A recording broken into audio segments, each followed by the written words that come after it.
15 dangerous moves banned from WWE. Remember, WWE is fake wrestling and these are all actors, so moves do go wrong at sometimes. Number 15, we have the move Wings of Love. Performed by WWE's Michelle McCool, it was impressive to see someone her size handle this move with as much discipline and poise as she did. She had the strength and balance to lift her opponent in the air, hold her there for a few moments, and then slam her down face first. And look at Michelle McCool, hoping to close in on the victory. Michelle calls out the Wings of Love. Number 14, Orton's Punt. Banning Orton's punt was somewhat surprising because we felt that he had more control over his kick impact than a lot of other wrestling moves, which target the head and neck. Nevertheless, the WWE banned Orton's punt because of concussion awareness. Do you guys think this move should have been banned? Let us know in the comment section.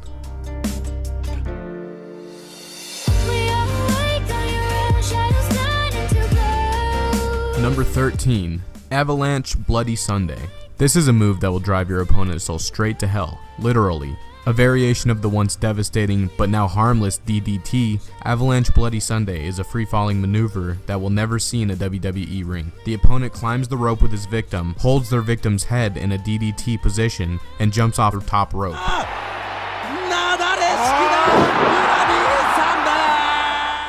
Number 12, Chair Shots to the Head.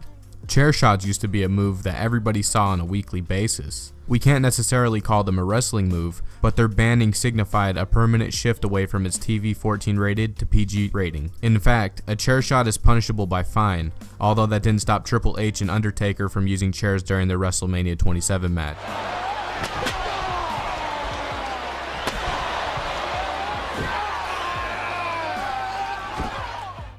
Number 11, Double Underhook Powerbomb, or the Tiger Driver. While stars like Chris Jericho and even Cesaro have recently performed this maneuver, all variations of the move have now been outlawed by the WWE. An opponent wraps his victim's arms up, they then flip the victim around into a frontward powerbomb and throw them down on their back, or in more vicious cases, their neck.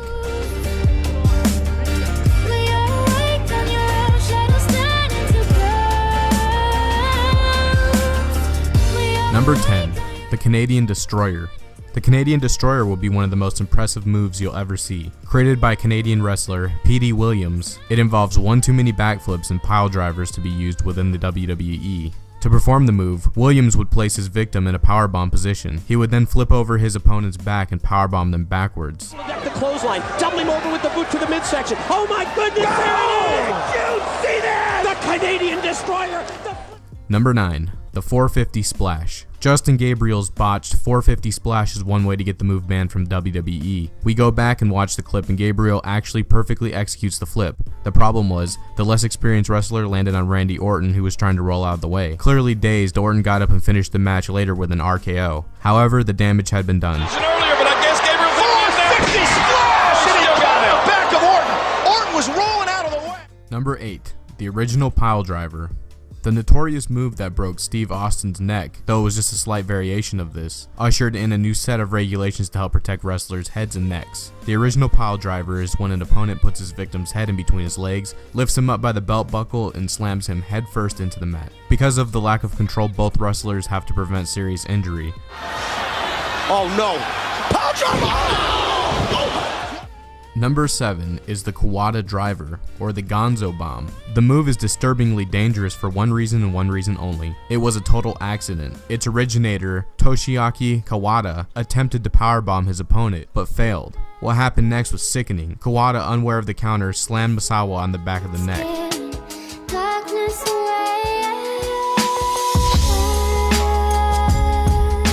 Number 6 is the Double Underhook Back-to-Back Pile Driver. Known informally as the Vertebreaker, this move was way above the head of the WWE Hurricane, both literally and figuratively, when he performed it during a live broadcast. For a company who usually leaves such moves to stronger wrestlers who can pick up and stabilize their opponent, it's shocking a mid-carder like the Hurricane would be given such a responsibility.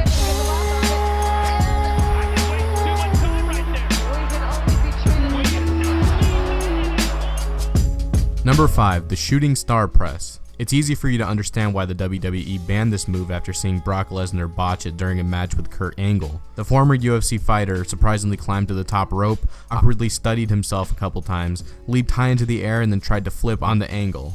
Instead of hitting his opponent, however, Lesnar completely missed and landed dangerously on his head. What the hell is this? What the hell's Lesnar doing, Cole? Oh my God! Lesnar went for the shooting star press! Number 4 is the Apron Brainbuster. Add in a turnbuckle and some ropes and you have yourself an Apron Brainbuster. Interestingly enough, the wrestler who often performed the move in Japan was Sami Zayn, who is now the residing NXT champion. It's hard to believe WWE would allow Zayn to bring the move to Raw or SmackDown because the Brainbuster is banned, but we've seen the WWE bend rules for experienced performers before. King trying to block it though. Oh my God! Brainbuster on the apron like an miracle! Number 3, the Dragon Screw Neck Whip. The Dragon Screw Neck Whip was perfected, if that's possible, by legendary wrestler Keiji Muto. It's a sudden, vicious move that has the opponent eventually landing directly on top of their head. The chance for whiplash or permanent vertebrae damage is extremely high. In short, the victim sets their feet on the top rope and then falls violently into the ring, whipping their victim's head in a downward motion.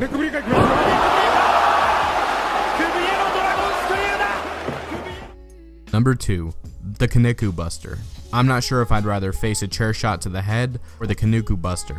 The Kaneko Buster forces the opponent to land directly on their neck rather than their upper back. An opponent lifts their victim as if they're performing the perfect plex, holds them high in the air, and then drops to his backside, driving their victim's neck straight into the former's shoulders.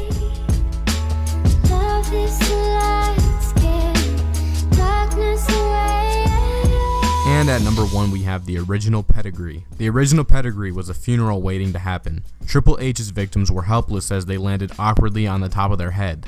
Worse, he held his victims' hands behind their back throughout the duration of the move, which forced them to take full impact of his finisher to their head rather than their hands, chest, or face like today, and we're confident the company wouldn't allow its variation to make a comeback anytime soon. Made so many mistakes, I know that my niggas relate.